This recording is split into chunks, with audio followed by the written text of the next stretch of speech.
The sound that broke the silence wasn't the polite chime of a dinner bell or the gentle clinking of crystal. It was the sickening wet thud of a body hitting the marble floor. My body. 7 months pregnant. At the bottom of the grand staircase I had so lovingly decorated for the holidays just days before. As my vision blurred and the world spun into a vortex of pain and terror, I saw 2 things I will never forget. The shocked, horrified faces of my parents and in-laws, their mouths agape. And above them at the top of the stairs, my husband, Julian. His face a mask of cold indifference, standing beside his mistress, Chloe. And she was smiling. No, not just smiling. She was cheering. Life with Julian Ashford was like living inside a snow globe. From the outside it was perfect, a picturesque scene of wealth, love, and privilege. Our wedding had been a feature in Vogue, a lavish affair at his family's sprawling Connecticut estate, a place of manicured lawns and ancestral portraits that watched with unnervingly stoic eyes. Julian was everything a woman was told to dream of, impossibly handsome, with eyes the color of a summer sky, and a smile that could disarm armies. He was the heir to the Ashford & Sons financial empire, a dynasty built on old money and ruthless ambition. I, Elara Vance, was not from that world. My parents, David and Sarah, were university professors. They had a cozy, book-filled home in Boston, where the richest aromas were old paper and my mother's baking. They'd given me a world of love, not luxury. When I met Julian at a university fundraiser, where I was volunteering, I was swept away by his charm, his attentiveness, his seeming adoration for my much simpler world. He said he was tired of debutantes and heiresses. He loved my authenticity. I believed him. Our first 2 years of marriage were a whirlwind of private jets galas in Paris and lazy Sundays in our stunning Manhattan brownstone. But slowly the gilded cage began to feel less like a palace and more like a prison. Julian's attentiveness waned, replaced by long, unexplained nights at the office. His charming smile became a tool he used to deflect my questions. His family, particularly his mother Isabella, never truly accepted me. To her, I was a common sparrow who had somehow managed to mate with her prized eagle. She treated me with a polished, venomous condescension, her compliments always double-edged swords. "That dress is lovely, Elara. It's wonderful how you can make high-street fashion look almost couture." Discovering I was pregnant was like a sudden burst of sunlight in a darkening room. I thought a child, an heir, would change everything. It would solidify my place in the family, and more importantly, bring Julian back to me. For a while it seemed to work. He was ecstatic, touching my still flat stomach with a reverence I hadn't seen in years. He paraded me around to his family and friends, the proud father-to-be. Isabella even thawed slightly, beginning to plan the nursery with an iron fist, insisting on only the finest imported Italian furniture. The family gathering was Isabella's idea. A formal dinner at the Connecticut estate to celebrate the future of the Ashford line. It was a crisp October evening, the air smelling of wood smoke and decaying leaves. My parents drove down from Boston, looking slightly overwhelmed as they passed through the wrought iron gates, but they were determined to be there for me and their first grandchild. The estate was a character in itself. A sprawling Gothic revival mansion with more rooms than I could count, filled with dark wood, heavy tapestries, and an oppressive silence that even a house full of people couldn't quite pierce. The centerpiece was the grand staircase, a magnificent sweeping structure of carved mahogany that cascaded from the second floor down to the black and white marble foyer. It was beautiful, but standing at the top always gave me a dizzying sense of vertigo. That evening, the tension was a palpable entity in the room. Julian was agitated, constantly checking his phone. His father, Richard, a man who had long ago ceded all authority to his wife, was nursing a scotch in the corner, looking weary. Isabella was holding court, making passive-aggressive remarks about my parents' quaint academic life. My own parents were trying their best, smiling politely, while my father David kept a protective eye on me. "Julian, darling, put that phone away," Isabella commanded, her voice slicing through the strained conversation. "We have guests." Julian shot her a dark look, but pocketed his phone. He walked over to the bar to pour himself a drink, his movements stiff and angry. I followed him, placing a hand on his arm. "Is everything all right, sweetheart?" I asked softly, my 7-month bump pressing against him. He flinched, pulling his arm away, as if my touch had burned him. "Everything's fine, Alara. Just business." His eyes were cold, distant. They were the eyes of a stranger. A knot of dread tightened in my stomach. This wasn't just a bad mood. Something was terribly wrong. My mother Sarah must have sensed it too, because she crossed the room and gently squeezed my shoulder. "Maybe you should sit down, dear. You've been on your feet for a while." Before I could answer, the deep, resonant chime of the doorbell echoed through the cavernous hall. The butler, a man named Peters, who had been with the family for 40 years, moved to answer it. "I'm not expecting anyone else," Isabella said, her perfectly sculpted eyebrows knitting together in annoyance. Julian's face went pale. He downed the rest of his whiskey in one gulp and stared at the grand entrance, his jaw clenched so tight I could see the muscles twitching. The heavy oak doors swung open, and a woman stood, silhouetted against the deepening twilight. She was tall and slender, dressed in a blood-red dress that clung to her like a second skin. Her hair was a sheet of raven black, and her red lips were curved into a smug, confident smirk.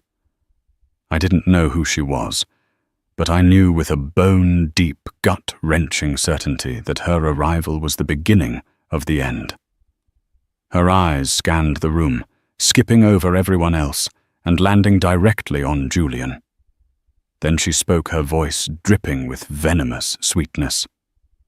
"Julian, darling, you didn't tell me you were starting the party without me." Her name was Chloe, and she was the reason my perfect world was about to shatter into a million pieces. The silence that followed Chloe's entrance was so absolute, it felt like the air had been sucked from the room. Every eye was fixed on her, then flickered to Julian, then to me. It was a triangle of betrayal drawn in sharp public lines. My parents looked utterly bewildered. Richard Ashford seemed to shrink further into the shadows. But it was Isabella's reaction that was the most chilling. There was no shock on her face, only a flicker of annoyance, as if Chloe's arrival was merely a poorly timed inconvenience, not a catastrophic breach of decorum and marriage. My heart was hammering against my ribs, each beat a painful thud. I looked at Julian, my husband, the father of my unborn child, silently pleading with him to deny it, to laugh it off, to call it a misunderstanding, to throw this woman out and wrap me in his arms. He did none of those things. He simply stood there, frozen, his face a canvas of guilt and fury. Chloe glided into the room, her heels clicking on the marble with predatory confidence. She completely ignored me, walking straight to Julian and placing a proprietary hand on his chest. "Aren't you going to introduce me?" she purred, looking around at the assembled family. My father David, ever the protector, stepped forward. "Who are you?" "I think you have the wrong house." Chloe laughed, a sound that was both musical and utterly devoid of warmth. "Oh, I'm definitely in the right house. This is where Julian lives, isn't it? Or at least where he lives with her." She finally deigned to look at me, her eyes raking over my pregnant form with undisguised contempt. "Julian," I whispered, my voice trembling. "Who is this woman?" He finally broke his silence, but his words weren't for me. They were for his mother. "Mother, I told you I would handle this." Handle this. The phrase echoed in my mind. This wasn't a random intrusion. This was something they knew about. My gaze shot to Isabella, and for the first time I saw the truth in her cold, calculating eyes. She knew. She had known all along. The nursery, the feigned excitement for the baby, it was all a charade. "Your timing is atrocious, Chloe," Isabella said, her voice like ice chips. "This is a private family dinner." "Oh, but I am family," Chloe retorted, her smirk widening. "Or I will be soon enough, once Julian finally gets rid of his little charity case." The insult hit me with physical force. "Charity case," I repeated, my voice cracking. "Julian, get her out of here now." My father commanded, his voice shaking with rage. He moved to my side, my mother right behind him, their bodies forming a protective barrier. "There's no need to be dramatic." "David," Julian said, finally finding his voice. He sounded like a petulant child, not a man caught in a lie. He pried Chloe's hand off his chest. "Chloe, this is not the time or the place." "And when is the right time, Julian?" She shot back, her voice rising. "You said you'd tell her after the baby was born. Then you said you couldn't. You keep moving the goalposts. I'm tired of waiting in the wings while she plays the perfect little wife in my house." "Your house," I choked out. "The brownstone. Did you really think he paid for that with his trust fund? I paid the down payment. We picked it out together. You've just been living in it," she sneered. Every word was a poisoned dart finding its mark. The foundation of my life, the life I thought I had built with Julian, was crumbling beneath my feet. The home I loved, the future I imagined. It was all a lie, a carefully constructed deceit I had been too blind with love to see.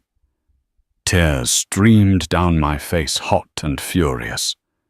"How could you, Julian? How could you do this to me? To our baby?" "Elara, just calm down," he said, holding up his hands in a placating gesture that only fueled my rage. "You're getting hysterical. It's not good for pregnancy. Don't you dare talk to me about my baby." I shrieked, a sound of pure agony tearing from my throat. This thing you've been doing behind my back while I was at home carrying your child. And you," I spun on Isabella. "You knew. You let me believe this farce." Isabella merely raised a perfectly manicured eyebrow. "My son's arrangements are his own affair. My only concern is the Ashford name and the continuation of our line. So the baby is just a means to an end. For you, an heir. And what about me? What was I supposed to be?" It was Chloe who answered, her voice dripping with satisfaction.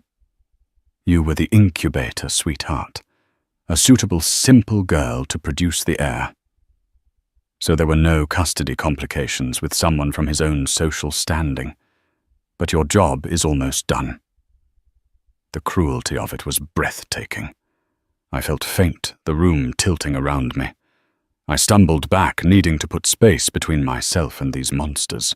I backed away towards the grand staircase, my hand instinctively going to my belly, a desperate primal need to protect my child from the vipers in this room. "I want you out of my house," I said to Chloe. my voice gaining a sliver of strength from the protective maternal rage welling up inside me. "Technically, it's my house," Chloe mocked. "Get out!" I screamed, pointing toward the door. "Both of you, get out of this family's life!" Julian's face, which had been a mask of panicked guilt, suddenly hardened. The cornered animal was gone, replaced by something cold and reptilian. "You don't give the orders here, Elara," he said, his voice dangerously low. He started walking toward me, his steps slow and deliberate. "Stay away from her, Julian," my father warned, moving to intercept him. But Julian just pushed past him. "This is between me and my wife." He advanced on me until I was backed up against the newel post at the top of the stairs. The dizzying drop was right behind me. His sky-blue eyes were now stormy and dark. All the love I thought I had seen in them was gone, replaced by a terrifying emptiness. "You've made a scene, Elara," he hissed, his voice a venomous whisper only I could hear. "You've embarrassed me. You've embarrassed my family. This was all supposed to be handled cleanly, quietly. But you had to make it dramatic." "Dramatic?" I gasped, incredulous. "You brought your mistress to a family dinner while I'm 7 months pregnant with your child, and you think I'm being dramatic?" My words seemed to be the final spark. Something inside him snapped. The last vestige of the man I thought I knew vanished, replaced by a complete stranger, a monster wearing my husband's face. "You were never good enough for me," he snarled. "You were just convenient, and now you're an inconvenience." His hands came up not to hold me, not to comfort me, but to shove me. Time seemed to warp and stretch in the moment before the fall. I saw it all with a horrifying, preternatural clarity, the way Julian's knuckles whitened as he balled his fists, the ugly sneer that twisted his handsome features into something grotesque. The final chilling thought that flashed through my mind was not one of fear, but of utter disbelief. He wouldn't. He couldn't. But he did. His hands slammed into my shoulders with brutal force.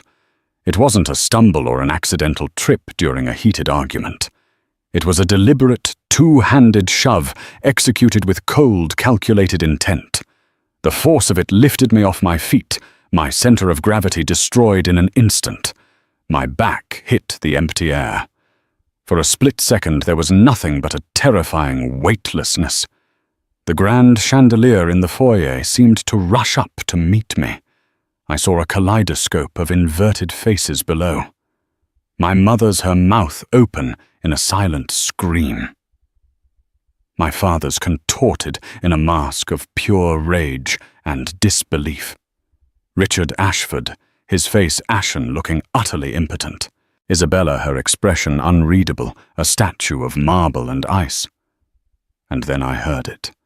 A sound that would be seared into my memory, forever more painful than any physical impact.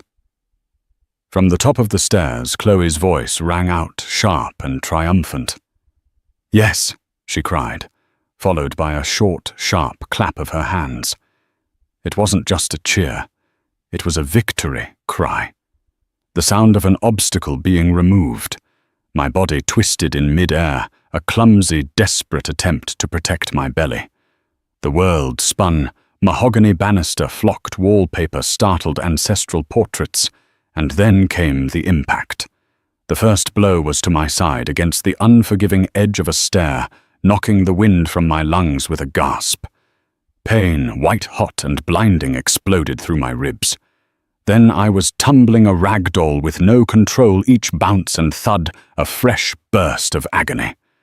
My head cracked against a baluster, and the world dissolved into a shower of glittering, painful stars.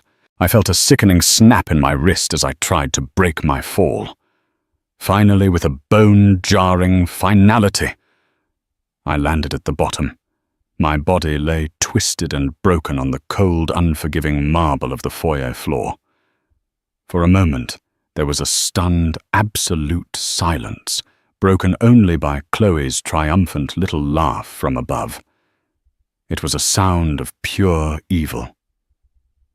Then chaos erupted. "Elara!" My mother's scream was primal, a sound of pure maternal terror that ripped through the silence. She and my father were scrambling down the stairs, their faces etched with a horror no parent should ever have to witness. "Call 911! Somebody call an ambulance!" My father roared, his voice cracking with panic as he knelt beside me, his hands hovering, afraid to touch me, afraid of the damage he might cause. I tried to speak, to tell them I was okay, but the words wouldn't come. A coppery taste of blood filled my mouth. My vision was swimming, the edges darkening. The pain was a living thing, a roaring inferno consuming my entire body. But there was a deeper, more profound terror that eclipsed even the physical agony, my baby. My hand, the one that wasn't broken, fluttered weakly to my abdomen. I couldn't feel her. No kick, no flutter, no familiar pressure. Just a dull, terrifying ache and a spreading warm wetness that I prayed was not what I thought it was. My baby. I managed to rasp the words, barely a whisper. The baby. It's okay, sweetheart. It's okay. My mother sobbed, her tears splashing onto my cheek. Help is coming. Just hold on. Through the haze of pain, I looked up past my frantic parents. At the top of the stairs, the scene was a twisted tableau. Julian hadn't moved. He stood there looking down at the wreckage he had created, his face pale, but his eyes hard. The mask of the concerned husband was already beginning to form. This wasn't the act of a man who had lost his temper. This was the act of a man who had just executed a plan. Beside him, Chloe was no longer cheering. She was leaning against the banister, watching the scene unfold with a detached, almost clinical interest, as if she were watching a particularly dramatic scene in a movie.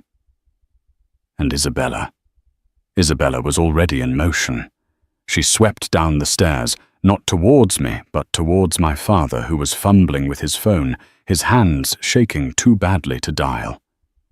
"Give me that," she commanded, snatching the phone from his hand. "Peters, show the paramedics when they arrive. Richard, go to my study and call our lawyer, Bill Masterson. Tell him there's been an accident." An accident. The word cut through my pain-fogged brain. She was already spinning the story, crafting the lie. They weren't trying to save me. They were trying to save themselves. My father looked at her, his face a mask of incandescent fury. "An accident. Your son just pushed my pregnant daughter down a flight of stairs. We all saw it. You saw a hysterical pregnant woman lose her footing during a heated discussion," Isabella corrected him, her voice lethally calm as she spoke to the 911 operator. "My son tried to catch her. It was a terrible, tragic accident." The lie was so brazen, so complete, it was almost brilliant in its audacity. They were going to erase the truth, right here, right now, while I was bleeding on their floor. As the first distant wail of sirens pierced the night, my consciousness began to fade. The faces above me blurred into indistinct shapes. But before the darkness claimed me completely, my eyes met Julian's one last time.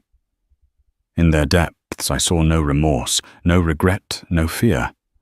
I saw only the cold, hard glint of a problem being solved. And I knew with a chilling certainty that would follow me into the abyss that this was not the end of his plan.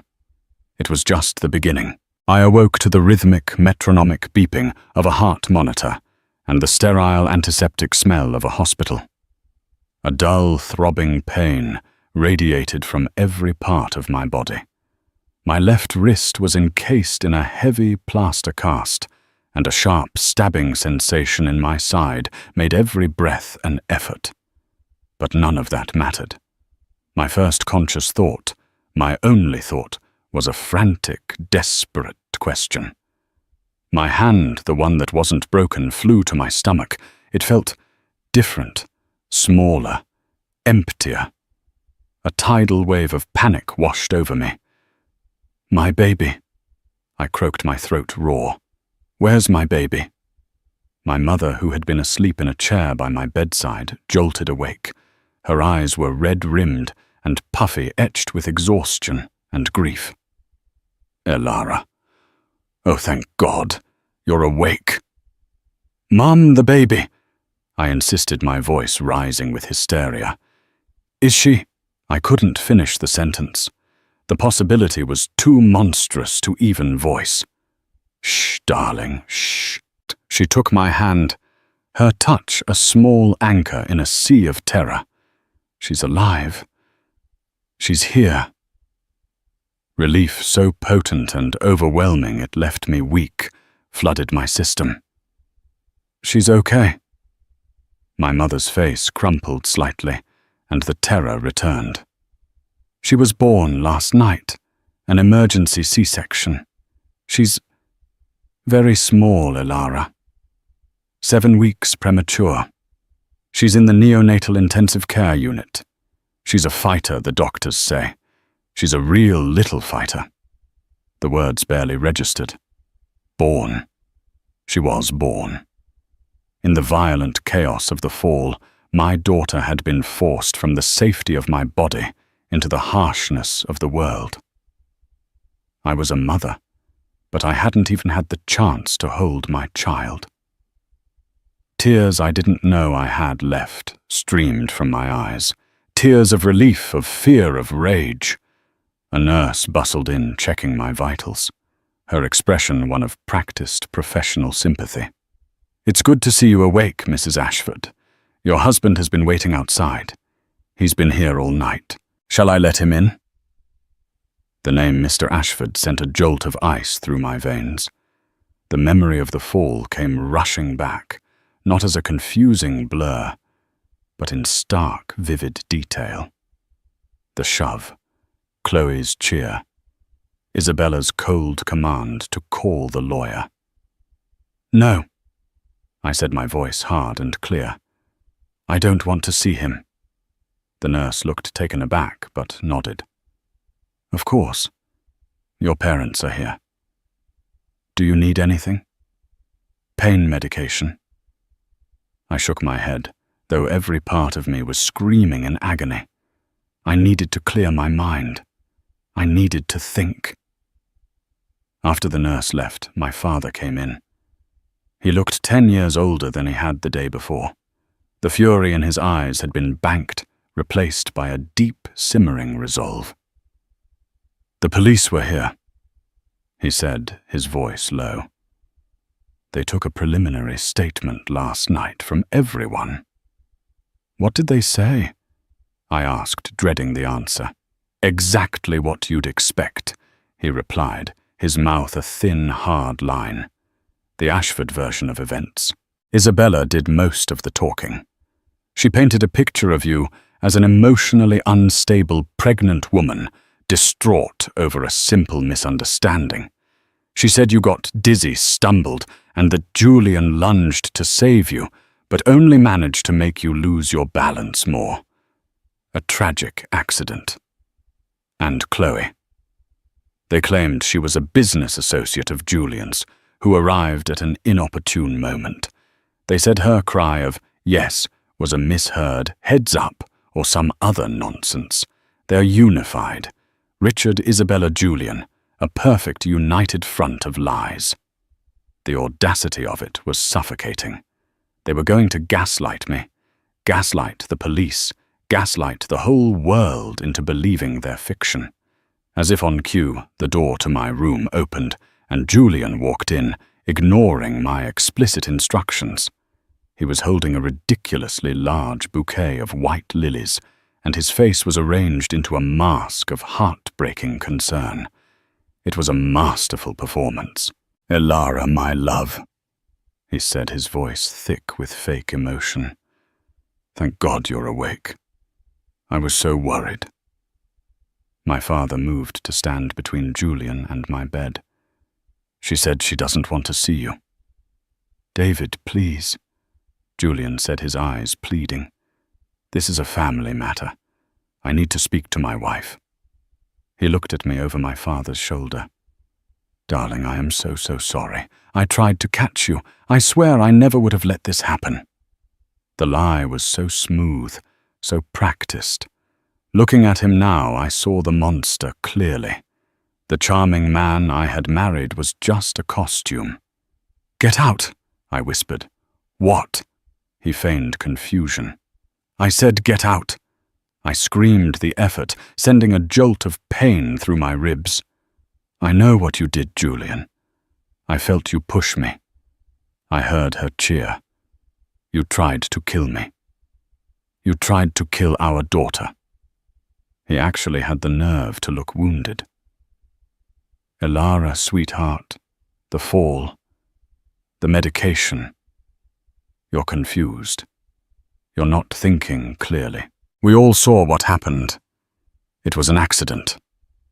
He took a step closer, and it was then that I saw it. On his expensive custom-made shirt cuff, there was a tiny, almost invisible speck of something, a faint red smear. Makeup. The same blood-red shade of lipstick Chloe had been wearing. He hadn't even bothered to wash his hands of her before coming to play the part of the grieving husband. That tiny detail broke the last thread of my composure.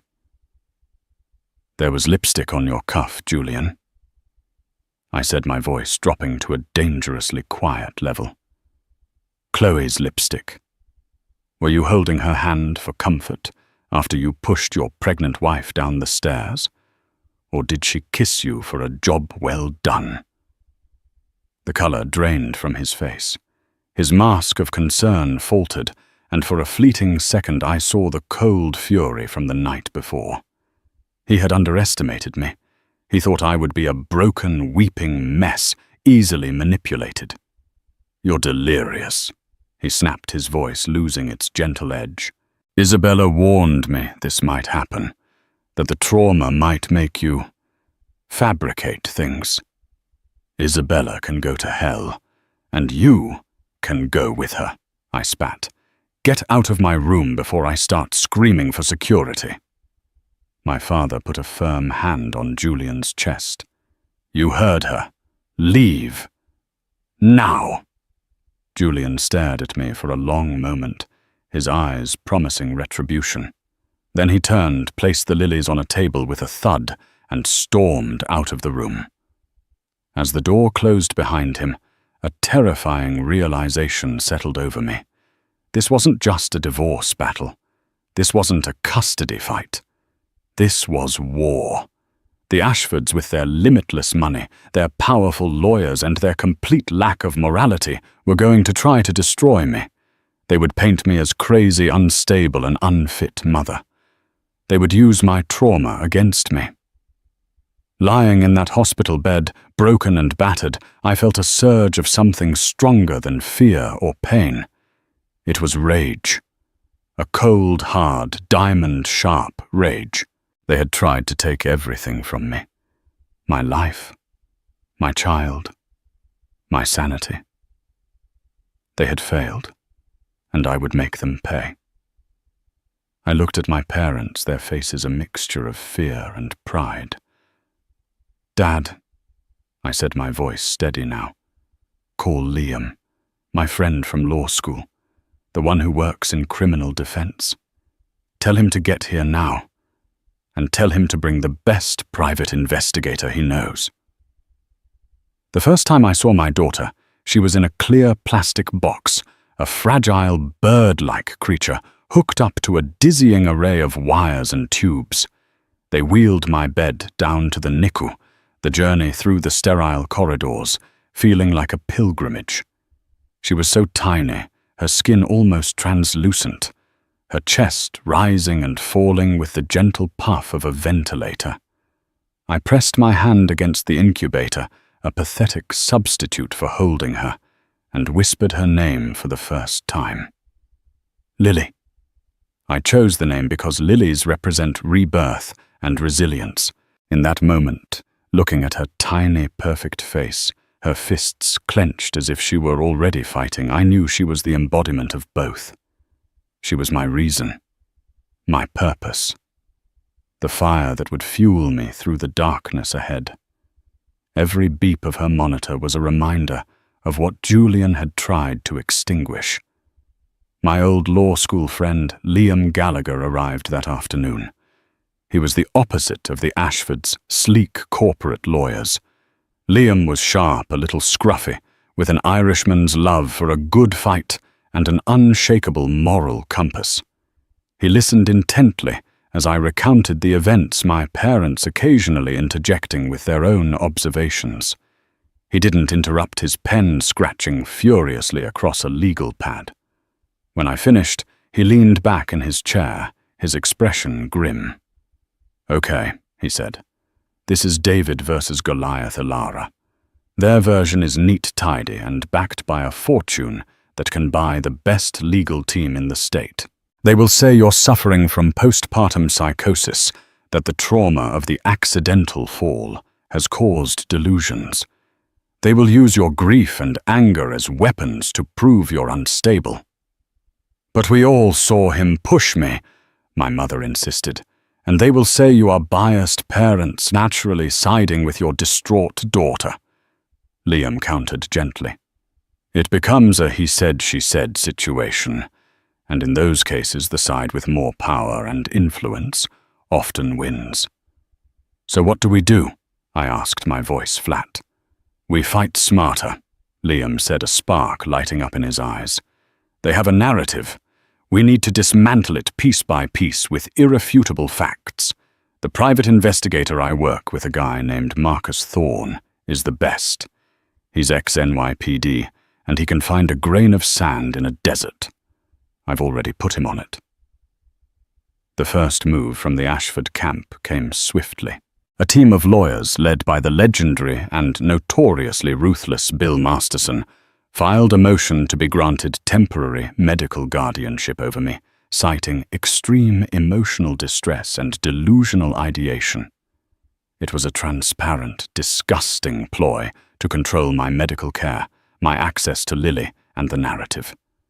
They wanted to isolate me, to have their own doctors declare me mentally incompetent. Liam fought it with a ferocity that stunned me. He got sworn, notarized affidavits from my parents and the entire staff of my OB/GYN's office, all attesting to my stable and happy mental state throughout the pregnancy. He brought in a renowned independent psychiatrist who interviewed me and declared me traumatized, but perfectly lucid and competent. The judge, a stern but fair woman, named Judge Carol Riley, saw through the Ashfords' maneuver and threw their motion out, granting my parents temporary power of attorney at my request. It was the first small victory, and it felt like moving a mountain. The days that followed were a grueling routine. Physical therapy to learn to walk again, agonizing sessions with a hand specialist for my shattered wrist.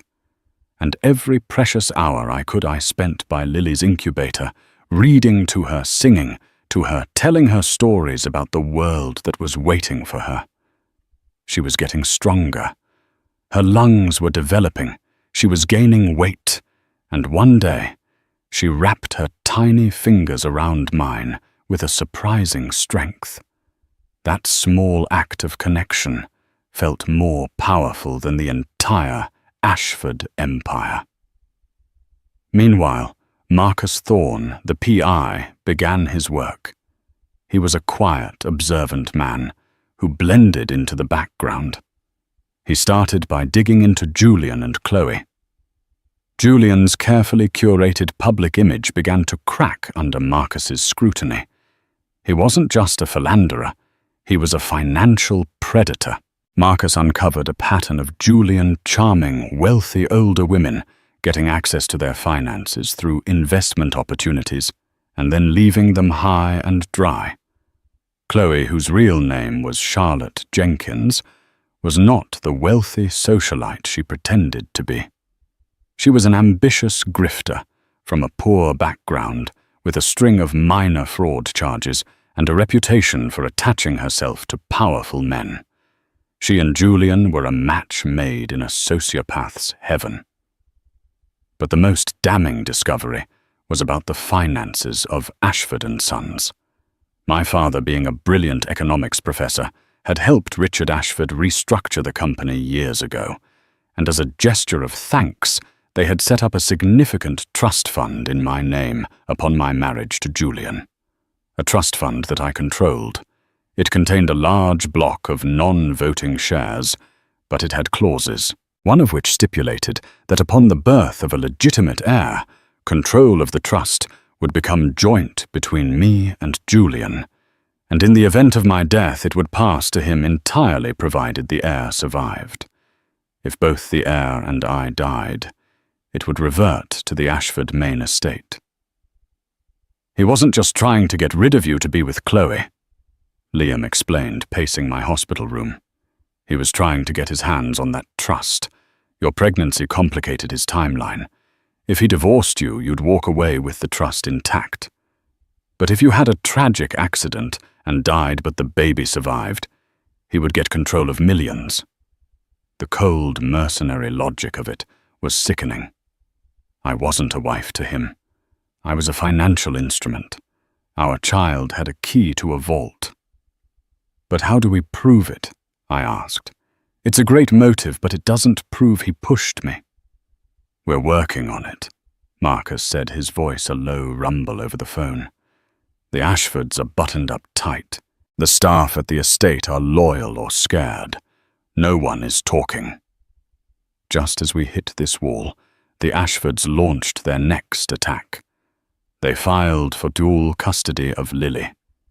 Their petition was a work of fiction, painting me as a vindictive, mentally fragile woman from an unstable background who was manipulating her child's health for financial gain. They included a fabricated story about me threatening to harm myself and the baby earlier in the pregnancy. It was pure, unadulterated evil. Reading the court documents, I felt a wave of despair so profound it almost drowned me. How could I fight this? They were creating an entirely false reality and had the money to make the people believe it. That night, as I sat by Lily's incubator watching her sleep, I felt utterly defeated. I rested my head against the plastic, the barrier between me and my child, and I wept. A soft-spoken nurse, a woman named Maria, who had been particularly kind to me, came over and placed a comforting hand on my shoulder. She was an older woman from El Salvador, with kind, weary eyes that had seen too much.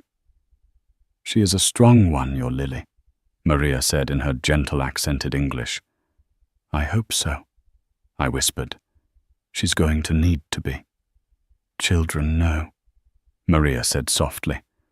"They know who loves them. The courts, the lawyers. They are just noise. The heart of a mother. That is the truth." Her simple words of kindness were a balm. But then she hesitated.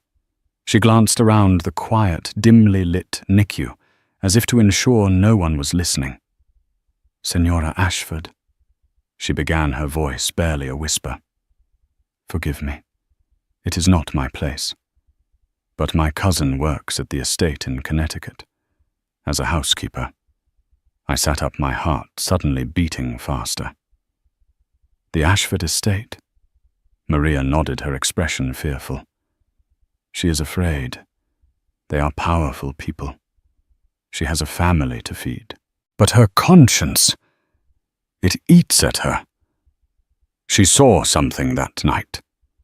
Something before the accident." A jolt of adrenaline shot through me, clearing away the despair. "What did she see?" Maria wrung her hands.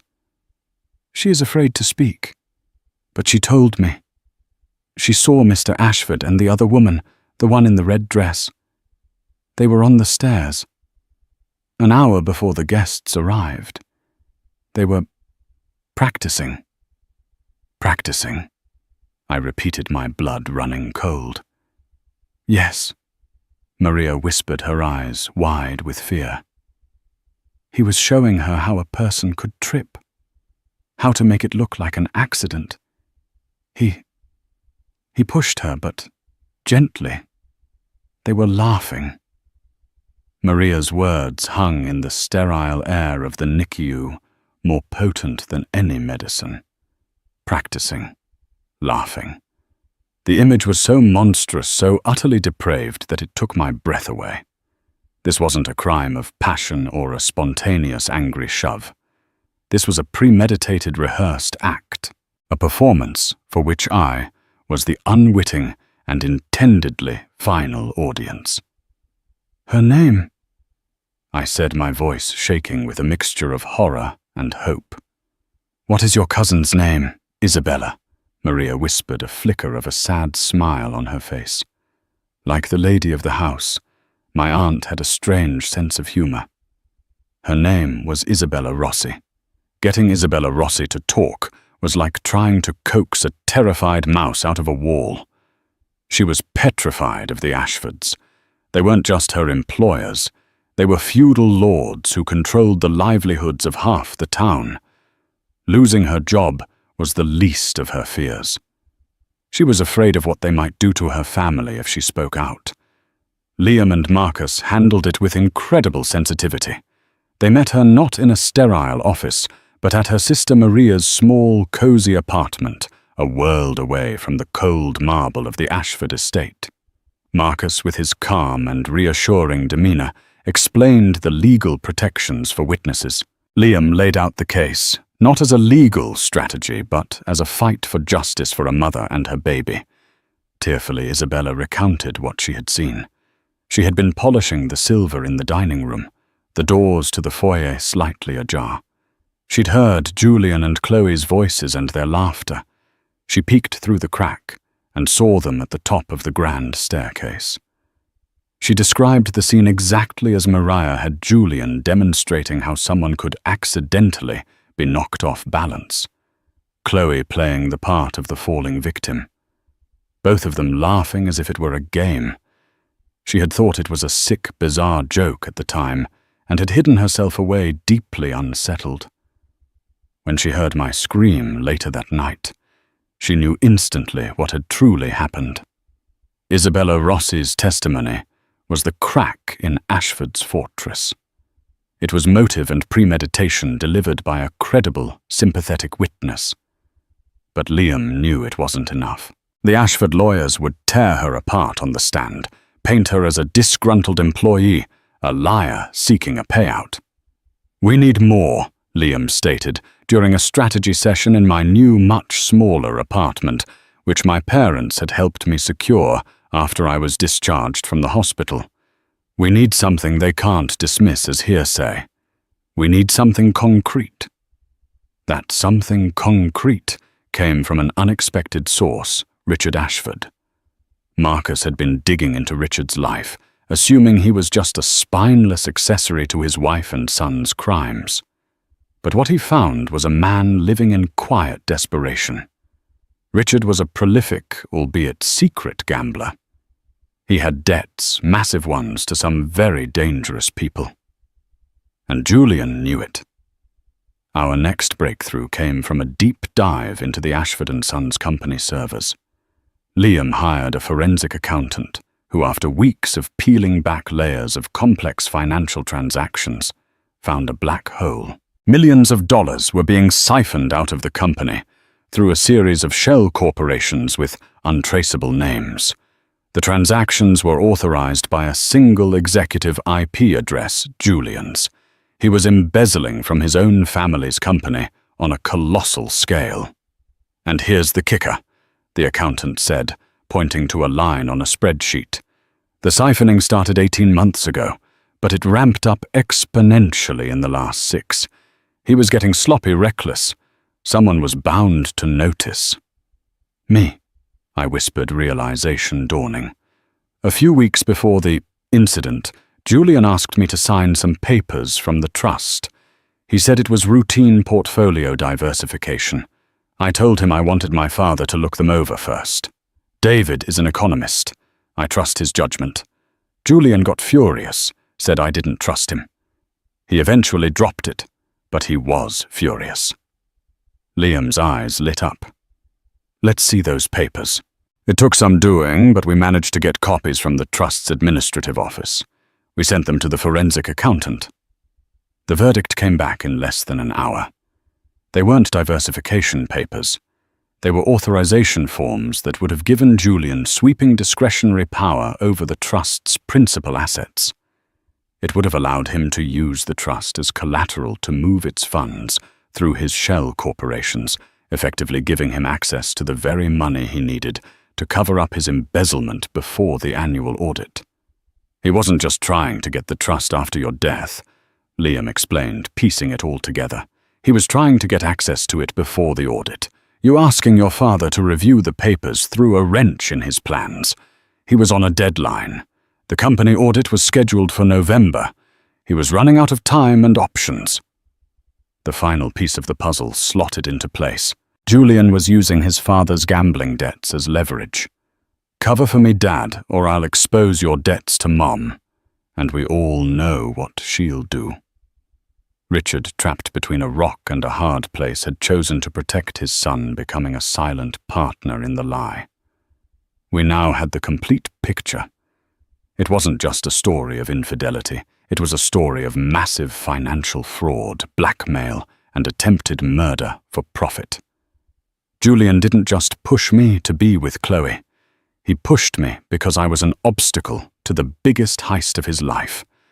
He needed me out of the way, either dead or declared mentally incompetent, before the auditors arrived and his entire house of cards came crashing down. Armed with this mountain of evidence, Isabella Rossi's witness statement. The proof of embezzlement, the fraudulent trust documents, and Richard's gambling debts. Liam went to the district attorney's office. He laid out the entire sordid story. The DA, a sharp, ambitious woman who smelled a high-profile conviction, listened intently.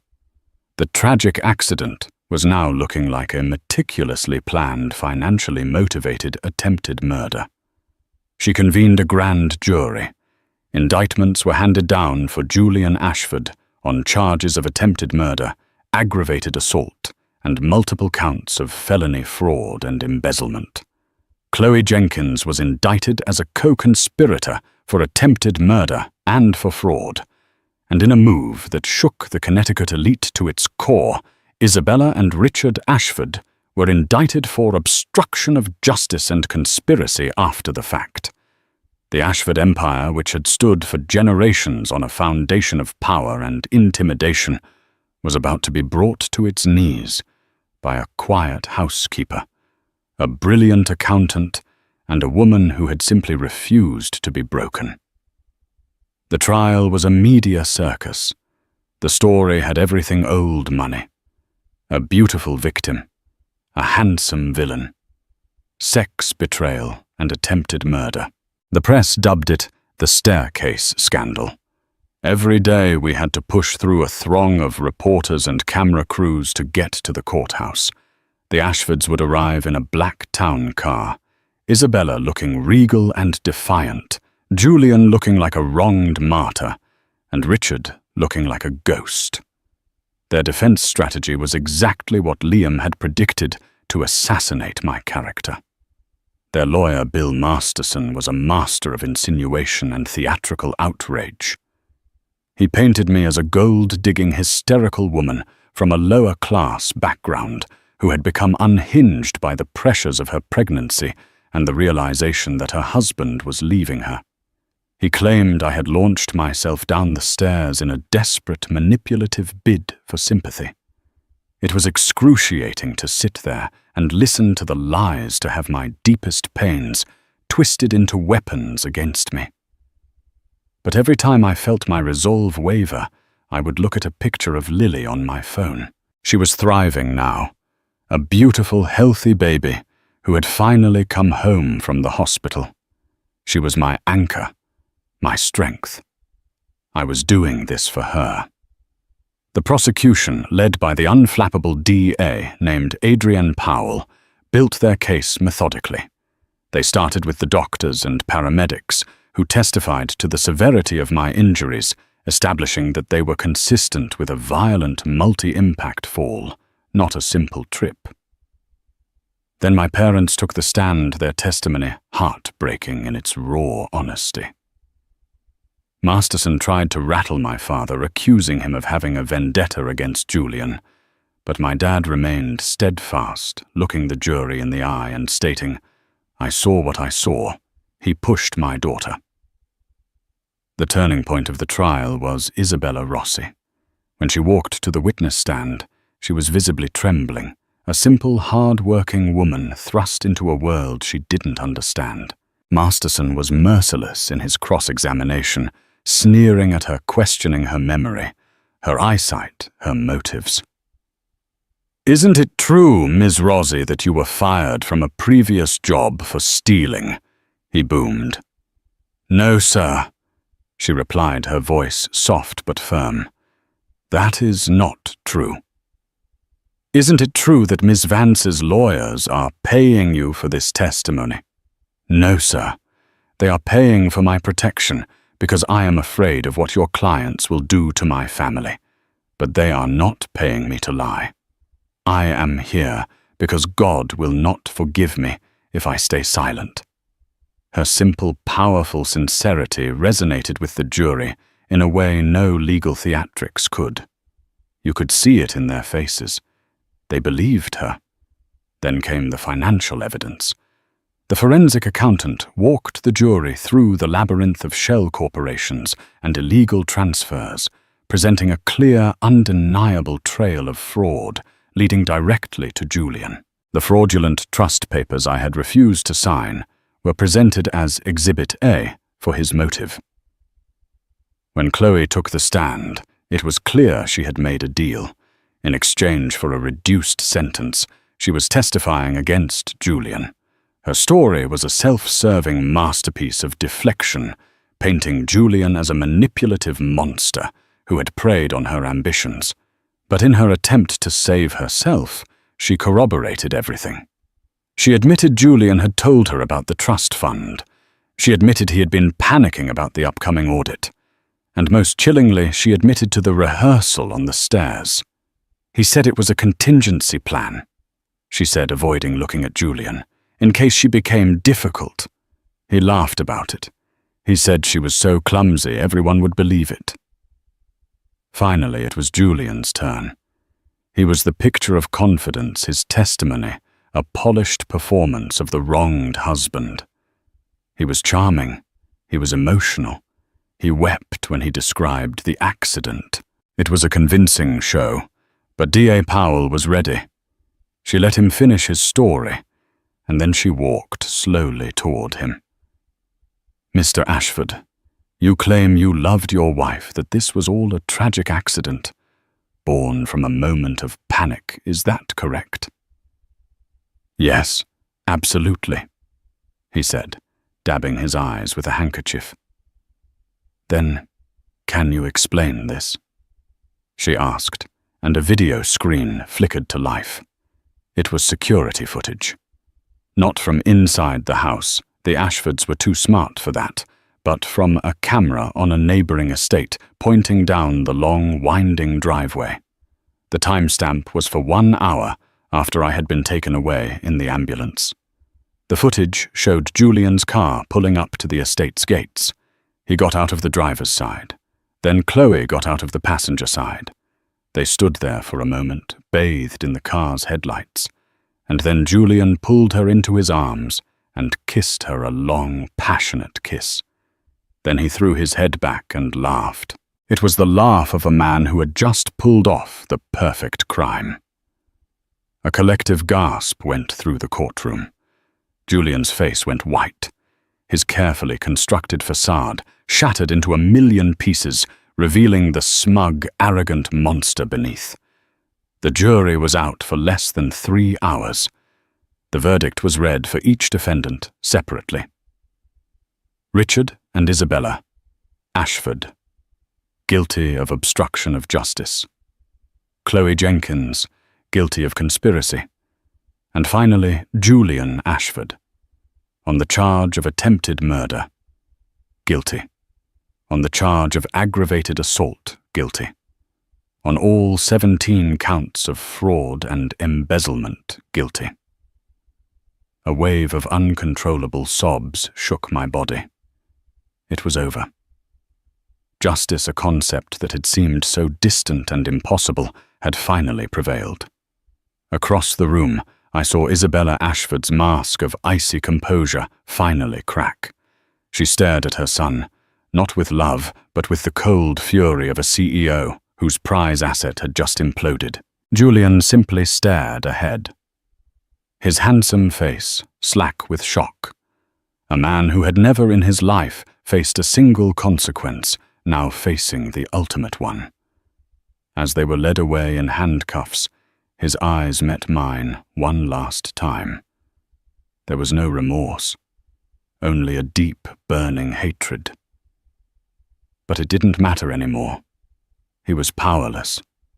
The monster was back in his cage. In the end, my story didn't conclude at the bottom of that staircase. It truly began there. While the Ashford empire and its lies crumbled into dust with Julian, Chloe, and his parents all facing justice behind bars, I was rebuilding my own world. It is no longer a gilded cage, but a home filled with the genuine love of my family and the beautiful, bright laughter of my daughter Lily. She is my daily proof that even from the deepest darkness, an even stronger light can emerge. Our journey is a testament that truth is a relentless force, and nothing is more powerful than a mother's will to protect her child. If this story of survival and justice resonated with you, please show your support by hitting the like button, sharing this video, and subscribing to the channel for more powerful stories. Thank you for listening.